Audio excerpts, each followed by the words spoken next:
So I met my half-sister when I turned 30. And I was sitting in my backyard, and I had an idea. A moment. I knew of them growing up, but I never knew them. I have a half brother and a half sister, and I was sitting in my backyard, and I think maybe because it was the moment where my wife and I started thinking about having kids. You think about your family, and you think about where you came from, and this image struck me, and it was the last image of the movie, and I had no idea who it was. These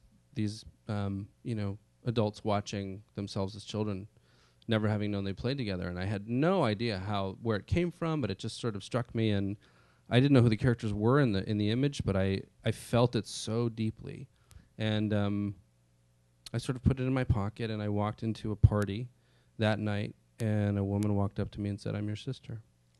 So I took it as a sign, and I started writing, and it took 8 years to write this movie, and we wrote it. It was the labor of absolute love and passion, between the big projects and sometimes even during the big projects. It's, I think, the thing that kept us feeling like we were in balance. But yeah, it's been an amazing ride. Well, I had two writing partners. I had Bob, who's my regular writing partner, and Jody, who's was a dear friend of mine from college, and I really felt strongly that this needed to be a piece of material that was an actor movie.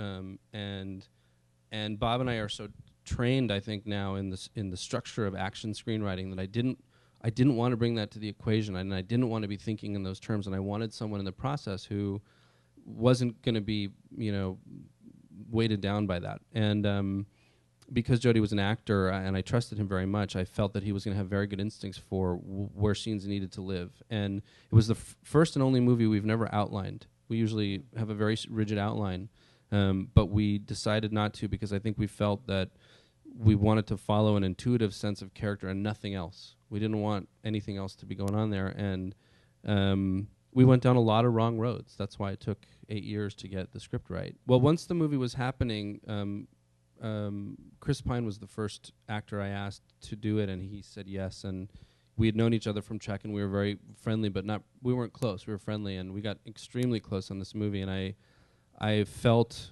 strongly that he had the ability to, you've got a character who starts, on the one hand being this guy who's totally cut off from anything real, and he's spinning 1,000 plates, and he's really aggressively trying not to deal with his life. And you end the movie with this same man standing on his sister's doorstep, just utterly vulnerable, saying, "Take me as I am, please forgive me. I want to be a better man," really. And that I loved the idea of that arc, and I felt that Chris is a guy, and he's like he has a sort of a buoyancy to the way that he played Kirk and Trek, and in some ways, if you asked me what Trek was about, I would tell you the story was about a young rebellious guy with dad issues who takes his first step into adulthood by the end of the movie, and I could be describing this movie. And so I felt that he had it, and then you kind of work the gene pool out from there.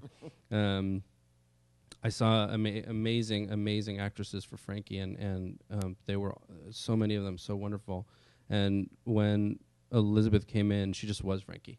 She blew me away. She was so.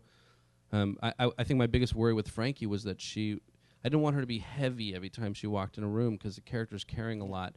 And you've got these two characters who deal with the problems in their lives. They've developed all this armor. They've grown up with all this armor, and one of the pieces of armor is humor.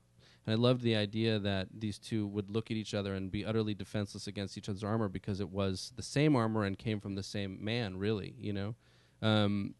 So Elizabeth has this beautiful ability to take a line, spin it any way I would ask her, but she's also a natural comedian in a wonderful way, and they had an instant rapport, and it just felt like a click. And then one day I got a call that Michelle Pfeiffer was interested in the movie, and my jaw sort of hit the floor, and I went to meet her, and I had only one reservation. I mean, I've been such a lifelong fan of hers, but my only reservation was that I really felt that Lillian, when we first meet her, it's probably the first time she's put on makeup in a year. She's been sitting by her dying husband's bed for, a long time, and I wanted to be true to the rawness of that experience. And I met her at a deli, and I walked in, and she had a pair of glasses here and a pair of glasses here.